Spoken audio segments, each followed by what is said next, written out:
부가세에 대한 개념을 모르니까. 네. 근데 그렇게 하면 어떻게 할까? 세무조사 나오지. 말 그대로 됐다. 대표님, 세금 처리에 대한 질문이 엄청 많이 들어와요. 그중에 저는 부가세랑 종소세도 헷갈리거든요. 그거 좀 얘기 좀 해주실 수 있을까요? 부가세 예정고지가 막 이런 식으로 날라왔거든요. 이거 실제로 날라왔는데 사람들이 매입 자료에 있어서 이렇게 뭔지 자체를 몰라요. 자, 지금부터 설명드릴 거는 부가세가 뭐냐. 아무튼 이 오스모 모바일 6라는 이 짐벌을 샀는데 제가 판매를 목적으로 산 게 아니라 내가 그냥 사서 사용을 하기 위한 목적이에요. 이건 매입 자료일까요? 자, 그러면은 제가 코스트코 구매 대행을 해요. 코스트코라는 마트에서 물건을 샀어. 그 다음에 온라인으로 팔아요. 그러면 그거는 매입 자료가 될까요? 네.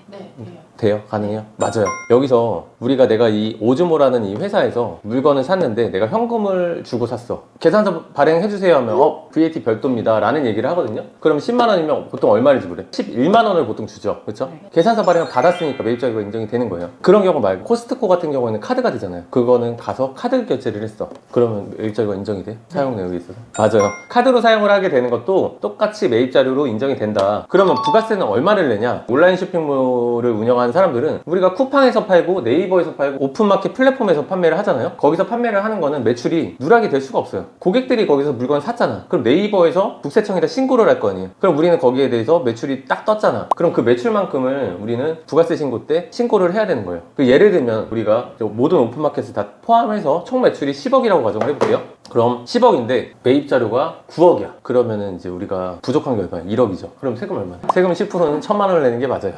네, 그냥 쉽게 설명을 드리면 1,000만 원을 내는 게 맞고요. 근데 여기서 이런 경우가 있어. 사업을 처음 하는데 당연히 우리가 매출은 3천만 원밖에 안 떴어. 근데 매입을 1억 원이 떴어. 왜 매입이 1억 원이 뜰까? 반대로 된다는 게 말이 안 되잖아, 어떻게 보면. 사업을 시작하는 데 있어서 사입 방식이니까 이걸 1억 원어치 사는 거예요. 근데 실제 매출은 3천만 원밖에 안 돼. 그럼 어떻게 될까? 부가세 환급 대상이겠죠. 근데 이게 참 세금이 웃긴 게 첫 시작해보는 환급이야. 둘째도 환급이야. 2년째도, 3년째도 환급이야. 예를 들면. 그럴 수도 있잖아요. 매입이 매출보다 많은 경우에. 매출은 진짜 하나도 없는데 자꾸 물건만 사는 거야. 그러면 환급 대상이잖아요, 사실상. 네. 근데 그렇게 하면 어떻게 할까? 세무조사 나오지.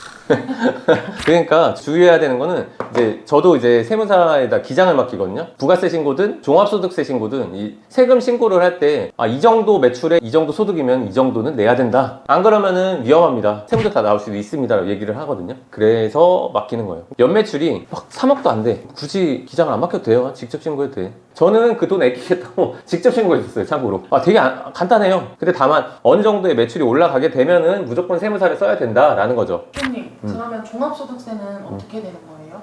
종합소득세는 말 그대로 이 퍼스트리라는 사람의 사업하고 있는 거든 아니면 뭐 부동산 소득이든 모든 전체적인 소득, 그 종합소득에 대한 세금을 내는 거예요. 연간에 3천만 원의 소득이 생겼다. 근데 부동산 소득에서 1억의 소득이 생겼대요. 또 여기서는 또 얼마의 소득이 생겼대. 그러면은 전체적으로 합산을 해서 우리는 평균을 때려요. 그 다음에 얼마 매출이 때는 몇 프로, 또 얼마 매출이 때는 몇 프로. 근데 이게 오차 범위가 굉장히 커요. 소득 구간에 따라서 세금이 정해지는 거라 당연히 많이 버는 사람은 많이 내는 거예요. 진짜 거의 50% 가까이 되는 거예요. 그럼 대표님 사업자가 여러 계시잖아요. 그러면은 세무 비용 사업자마다 내나요? 네네. 사업자마다. 전 기장 다. 근데 이 사람들이 그 세무사도 저한테 한 달에 10만 원 받으려고 11만 원 받으려고 이렇게 하는 게 아니에요. 사실상 중요한 거는 부가세 신고 기간 때는 조정수수료를 안 내는데 종합소득세를 내잖아요. 예를 들면 제가 이번에 낸 게 뭐 한 2천을 냈다고 쳐요. 2천만 원을 낸 게 끝이 아니에요. 참 아이러니하죠. 마트 세금은 세금대로 냈는데 갑자기 세무사한테 연락이 와서 이번 뭐 달 조정수수료 얼마인데 뭐 자동이체 출금해도 될까요? 이렇게 연락이 와요. 근데 그 조정수수료도 만만치 않다라는 거죠. 왜냐면은 부동산도 복비 받듯이 똑같아요. 매출 규모와 소득 구간에 따라서 종소세 조정 수수료도 계산을 하셔야 돼요. 그러면 영수증은 어디까지 챙겨 놓으면 돼요? 가능하면은 어디 식사라든가 이런 걸 뭐 그 음식점에서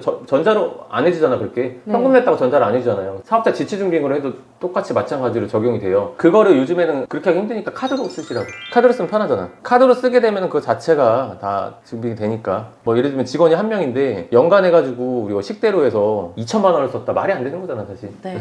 이제 그런 부분이죠. 그리고 할 수 있는 범위가 있어요. 그거를 세무사에서 대신 해주는 거예요. 그리고 나서 최종적으로 세금을 내는 거니까 내가 그만큼 절세한 만큼 세무사에서도 받아야지. 조정 수수료를 내는 거고. 자, 그리고 부가세 신고할 때 이건 제 경험에서 우러난 거거든요. 제가 한번 첫 번째 예전에 사업을 하다가 세금 때문에 진짜 무지해가지고 세금을 폭탄을 했어요. 지금 생각하면 진짜 어떻게 보면 큰 돈은 아닌데 그 당시에 잘 팔면은 진짜 그냥 짱인 줄 알았어. 제가 정수기 필터를 팔았어요. 매입자료 없이 무자료로. 물건은 받았을 거 아니에요. 근데 매출은 생겼어 이만큼. 매출만 계속 생긴 거예요. 근데 첫 해는 간이가세자니까 세금을 안 냈단 말이에요 분명히. 다음 연도에는 일반가세가 됐어. 그래도 나는 부가세에 있어서 안 내는 줄 알았어. 부가세에 대한 개념을 모르니까. 그래서 어떻게 됐냐, 갑자기 이제 뒤늦게 이제 부가세 얼마 내야 된다라는 이제 뭐 예정고지 등게 날라오니까 말 그대로 됐다 뭐 이런 상황이니까 급하게 이제 세무사 찾아다니면서 한 거예요. 그러니까 이제 세무사가 하는 얘기가 매입 자료가 어디 있냐, 없다. 그럼 내셔야죠. 그래서 세금을 다 냈어요. 냈는데 또 그냥 낸 걸로 끝이 아니라 그 다음에 나올 세금이 또 엄청난 거예요. 왜냐면 그때까지 해도 판 매출이 있는데 매입 자료 하나도 안 받아놨거든. 그래서 사업을 접을 수밖에 없었어요. 제가 망했던 이유인데 무조건적으로 매입 자료는 받아놔야 된다라는 거죠. 자, 그래서 퍼스트리는 어떤 식으로 이제 세금 관리를 하냐. 한 사업자에서 매출이 한 40억이 나왔어요. 예를 들면 매입이 37억밖에 없어요. 그럼 어떻게 되는 거야? 실제로는 내가 3억이라는 소득이 생겼다라는 거잖아요. 그냥 어떻게 보면 네. 그냥 부가세 내는 게 맞잖아요. 사실 안 아까워야 정상이잖아. 근데 사실상 그게 아니거든. 너무 속상한 거예요. 제가 주의해야 될 점이 그 부가세 신고 기간에는 저는 매입 매출 다 맞춰봐요. 대략적으로 내가 이 정산을 하는 사람들은 알아요. 그래서 정산이 중요하다는 건데 이거의 마진이 얼마다 정도는 기본적으로 알고 있거든요. 그럼 월 얼마를 벌고 1년에 얼마를 번다는 거 아는데 갑자기 생뚱맞게 세금을 3천만 원을 내래요. 나 1억밖에 못 벌었는데 3천을 내? 부가세를? 내란다고 내는 사람들 많거든요. 멍청한 거지.